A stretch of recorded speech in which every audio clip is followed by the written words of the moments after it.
Salutations à tous nos amis qui nous suivent de partout à travers le monde. Nous sommes heureux de vous revoir encore aujourd'hui pour un nouveau numéro.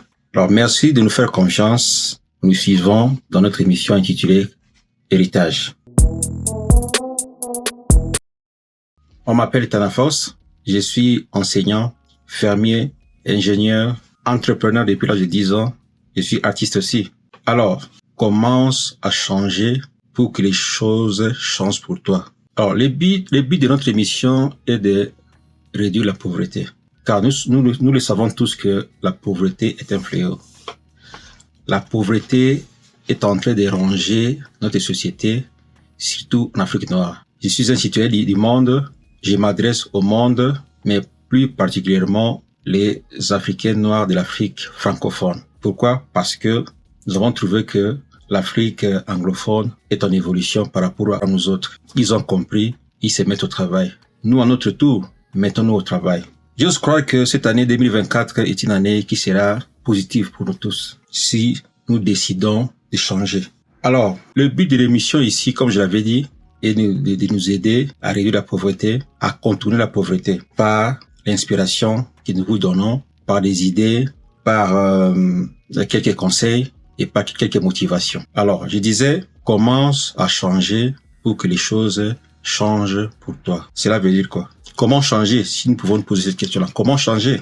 Vous remarquerez que nous avions été programmés par la société depuis notre enfance. Nous avions été programmés par certaines idées provenant de nos familles, de notre culture, de notre politique, de l'école, et j'en passe. Alors, première chose, nous avions été programmés pour être des consommateurs. Ça veut dire quoi? On travaille, on se débrouille, on gagne de l'argent et on ne fait que dépenser. On n'a pas la culture de voir loin. On gagne son argent, on paye le logement, on amène ses enfants à l'école, on ne fait que consommer. Payer, consommer. Pas un plan pour le sortir de la pauvreté. Pas un plan pour le futur. On s'est dit que c'est insuffisant. Ça, c'est un. C'est la société qui nous a programmés comme ça. Alors, comment faire l'inverse? Nous pouvons faire l'inverse en changeant notre façon de voir les choses. Quand je consomme, je dois produire aussi. Je donne un exemple. Il y avait un jeune homme qui travaillait dans une compagnie et chaque fois qu'il partait travailler, il amenait avec lui quelques effets à vendre.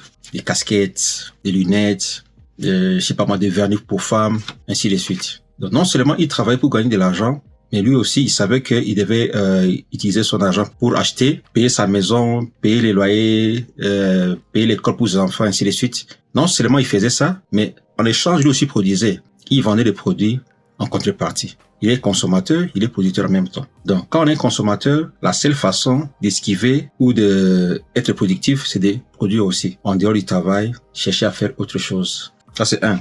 Deux, nous avions été programmés par la société pour le matu-vu. Surtout nous les Africains noirs, ou l'Afrique francophone particulièrement. Nous voulons beaucoup suivre la vie des musiciens. Un musicien, il s'habille bien, il peut acheter des voitures de classe. Oui, ça c'est la vie des musiciens. C'est son job. Mais quand on n'est pas musicien, on n'est pas appelé à adopter la même attitude. Donc, nous voulons les matu-vus. On n'a pas beaucoup d'argent, on préfère acheter un téléphone iPhone qui coûte cher pour que les gens vous voient. C'est pas mauvais si on a les moyens, mais quand on n'a pas les moyens, on dépense $1,000, $1,500 pour acheter un iPhone au moment où on n'a pas là où dormir, au moment où on crève de faim, au moment où on a besoin de l'argent pour commencer un business. C'est-à-dire, changeons notre façon de voir les choses. Comme on l'a dit ici, pour que les choses changent pour toi, tu dois changer d'abord. Donc, nous devons nous déprogrammer pour avoir une nouvelle mentalité pour sortir de la pauvreté. Bien. Alors, nous avions été programmés pour dépenser pour des choses qui ne nous produisent rien. Beaucoup d'habits inutiles, beaucoup de chaussures inutiles. C'est bien d'être propre, d'avoir beaucoup d'habits, c'est bien.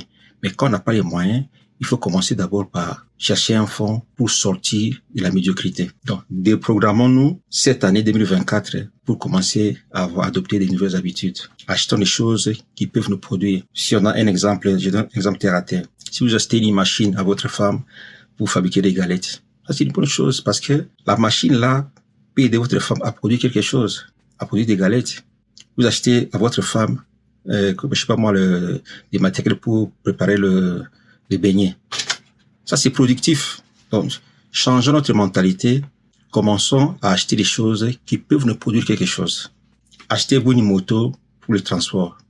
Achetez-vous une voiture pour le transport. Parce que imaginez, vous travaillez quelque part, vous avez une voiture, vous partez au travail, la voiture reste dans le parking tout pendant, je sais pas moi, 5 ou 6 heures ou 8 heures, sans rien produire. Ça, c'est tellement qu'à gagner. Donc, changeons de paradigme. Vous pouvez aller au travail, et vous avez un fils, un cousin ou un chauffeur, il peut utiliser la voiture pour faire le taxi. Donc, changeons notre façon de voir les choses, changeons notre façon de voir notre relation avec l'argent.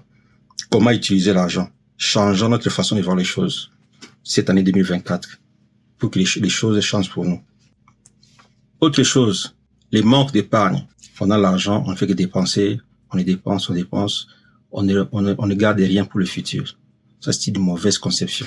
Chaque fois que vous avez quelque chose, gardez ne fût-ce que 10% de votre argent.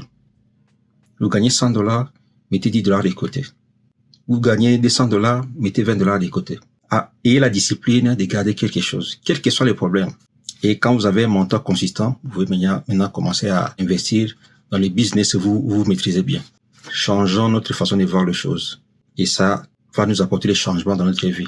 Comme je l'avais dit autrefois, les gouvernements, l'environnement, je sais pas moi, le climat, ça c'est extérieur. Ce qui est important, c'est que nous puissions changer intérieurement. Comment nous réfléchissons, comment nous voyons les choses, notre conception face au monde, face à l'argent, face à nos habitudes passées, qui ne nous ont rien produit. Bien. Autre chose, la mauvaise gestion de notre temps. Ça veut dire quoi? Vous verrez des gens qui passent toute la journée à la télévision. Ils regardent les matchs, c'est pas moi, Barça, c'est pas moi, Real Madrid, théâtre, tout ça. C'est pas mal, mais est-ce que ça vous rapporte quoi? Cette conception-là de passer tout votre temps à la télévision. Parce que vous attendez que le pays change, que le pays soit bien. Est-ce que le pays va changer selon vous? Est-ce que vous avez le contrôle de changer le pays? Changer, c'est la chose que vous pouvez contrôler. Et vous pouvez vous contrôler vous-même. Vous pouvez contrôler votre mémoire. Donc, commencez les changements à vous-même. Le temps que vous passez devant la télévision, vous pouvez le capitaliser, aller apprendre quelque chose d'autre. Même si vous avez un diplôme universitaire, si ça ne produit rien, mettez-les dans les tiroirs. Cherchez à faire autre chose pour vous donner la vie. Vous avez un cousin qui est tailleur.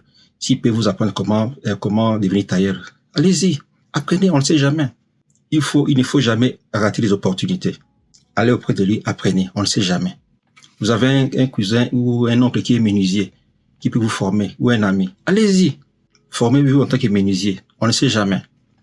Vous avez un ami qui est mécanicien. Allez-y, apprenez quelque chose. Un maçon. Je me souviens, il y avait un ami qui avait terminé en Sciences Po et il était vraiment sage. Il s'est reconverti, comme je l'avais dit, comme il ne trouvait pas de travail. Il est devenu maçon, quelque part, parce qu'il y a son cousin qui avait un chantier. Il commençait à travailler comme maçon. Il s'est rabaissé. Rabaissez-vous d'abord avant de vous relever. Il a travaillé comme maçon. Et comme maçon, il gagnait, je crois, $200 par semaine. Voilà. La maçonnerie avait changé sa vie. Et au fil des temps, il a maîtrisé le travail, il est devenu chef de chantier.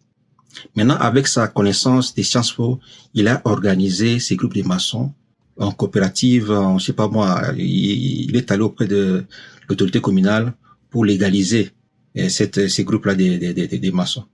Il est devenu président des groupes de maçons. Il a fait connaissance avec le bourgmestre, il a fait connaissance avec le gouverneur de la ville, et puis il est monté en ascension, quoi. Vous voyez quelqu'un qui s'est rabaissé là où ça l'a amené. Rabaissez-vous, faites-vous petit pour devenir grand. Bien. Donc, il faut savoir gérer votre temps. Utilisez votre temps pour des choses qui sont productives. Parce que nous avons tous 24 heures. Et comment les gens qui réussissent, ils ont le même nombre d'heures que nous. Pourquoi ils réussissent que nous ne réussissons pas? Parce que nous ne savons pas utiliser notre temps. Nous passons le temps sur des choses qui ne servent à rien. Discuter sur la vie des musiciens, discuter sur la vie des footballeurs, discuter pour les choses inutiles. Utilisons ces temps-là pour les capitaliser, pour nous amener à progresser. C'est de cette façon que nous allons réduire la pauvreté. Alors, autre chose, les plaintes. Il y a des gens qui se plaignent à tout moment. Ça ne va pas. Les pays ici. Mon père, si je suis comme ça, c'est parce que mon père ne m'a pas payé l'école. Oui, ça peut être vrai. Mais ce n'est pas une fatalité. Qui vous dit que pour réussir, il faut seulement avoir un diplôme? Avant que l'école puisse naître, les gens qui vivaient avant ça, est-ce qu'ils avaient des diplômes? Les gens qui ont construit la pyramide de l'Égypte, ils avaient des diplômes. Donc, changeons notre façon de voir les choses. Vous n'avez pas un diplôme, c'est pas grave. Cherchez un métier, apprenez un métier et ça va vous sortir du gouffre. Donc, changeons de mentalité. Je répète, c'est Jim Rohn qui l'a dit. C'est un grand businessman américain, personnel. Il a dit ceci. Pour que les choses changent pour vous, vous devez d'abord changer. Nous devons changer d'abord. Alors, le dernier point, c'est notre croyance pour la religion. Nous pensons que pour réussir, je ne sais pas si c'est nos pasteurs qui nous ont appris cela ou comment, je ne sais pas. Mais les gens pensent que pour sortir de la pauvreté, il faut beaucoup prier. Il faut crier. Non, Dieu n'est pas sourd. Même si on prie dans notre cœur, c'est lui qui nous a créés. Il connaît nos besoins. Il faut passer toute la journée à l'église. C'est là où Dieu va vous exaucer. Non, ce n'est pas ça. Nous copions ou nous voulons tous venir dans les pays développés, comme là où je suis maintenant en Amérique ou l'Europe. Oui, c'est bien. Ce sont des modèles, c'est bien. Mais est-ce que eux, ils prient comme nous? Posons-nous la question. Ils ont fait la technologie, ils ont développé les téléphones, iPhone, tout ça. Nous adoptons ça, nous utilisons ces gadgets-là. Mais du côté religion, moi je sais que quand je pars à l'église ici, chez les Américains, c'est 1 heure. 1 heure de service, c'est fini. Chacun va à ses occupations. Mais nous en Afrique, pourquoi c'est pas comme ça? Est-ce que le fait de rester trop longtemps à l'église, ça nous produit quoi? Comparons l'Amérique, l'Europe, l'Asie et l'Afrique. Cette mentalité de passer le temps à l'église toute la journée. Je suis croyant aussi. Je pense que nous devons savoir gérer le temps. Utilisons ce temps pour être productifs. Dieu nous a créé les visibles et l'invisible. Le rôle de Dieu, je pense, à mon humble avis, c'est de nous protéger. Mais le reste, c'est pas Dieu qui va faire les choses à notre place. Nous devons le faire nous-mêmes. C'est ça, il y a une confusion. On jeûne aujourd'hui, on jeûne demain, on jeûne après-demain. On n'a pas le temps pour aller chercher à se débrouiller ou apprendre des métiers ou se trouver solution aux problèmes qui nous entourent. Nous allons le faire quand? Donc, enlevons cette mauvaise conception de la religion. Soyons productifs et nous allons sortir de la pauvreté. Notre but, quand on dit sortir de la pauvreté, ce n'est pas devenir millionnaire, non. On sort de la pauvreté en créant la richesse. Et quand on dit création de la richesse, ça veut dire quoi? Créer la richesse, c'est être en mesure de se prendre en charge. Prendre en charge sa famille par les logements, payer les logements, même si on n'a pas construit une maison. Mais quand on est capable de payer un loyer pour sa famille ou pour soi-même, se nourrir, se vêtir, et quand on est malade, trouver solution pour la santé, c'est déjà l'essentiel. C'est ça la richesse, c'est ça la création de la richesse. On commence par là et puis, quand on est discipliné, on va monter. Voilà ce que j'avais à vous dire aujourd'hui. Chers amis, chers frères et sœurs, changeons notre mentalité. Pour que les choses changent pour nous, nous devons d'abord changer nous-mêmes. Laissez d'abord le gouvernement tranquille, laissez votre père tranquille, laissez l'environnement tranquille. Changez vous-même, vous verrez que les choses vont changer pour vous. C'en est fini pour aujourd'hui. Likez, partagez, abonnez-vous. On se retrouve au prochain numéro. Bye bye.